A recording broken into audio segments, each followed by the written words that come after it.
plus aujourd'hui à soutenir ces travailleurs? Comme d'habitude, nous sommes là pour les savoir. Et dès que les gens sont victimes d'injustice, nous sommes là. Et c'est la raison pour laquelle nous sommes là encore aujourd'hui pour soutenir l'Union des transporteurs de sable de mer qui ont été abusés par le ministère des Mines et le gouvernement.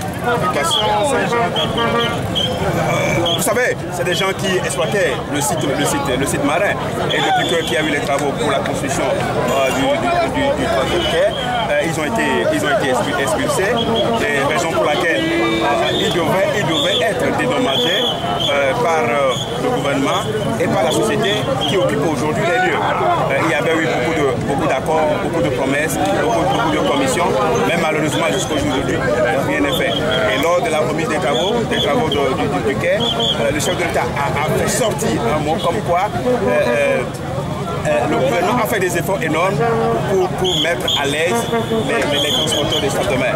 Et c'est cette déclaration qui a permis aux gens de savoir qu'effectivement quelque chose devait être fait. Et surtout que de source sûre, 250 millions ont été débloqués pour améliorer les conditions de vie et de travail des transporteurs des sables de mer.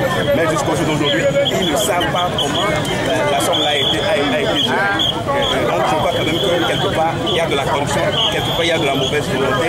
Et pour nous, ils sont victimes d'injustice. Il faut venir à leur secours. Voilà, aujourd'hui, apparemment, vous empêche de marcher.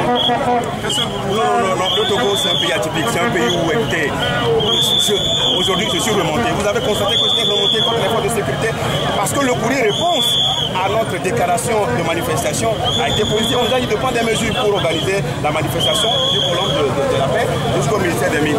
Et c'est quand nous sommes arrivés sur les lieux qu'on nous dit que l'espace, le ministère des Mines, est très exigu pour nous contenir. Je dis, mais on ne nous a jamais dit ça.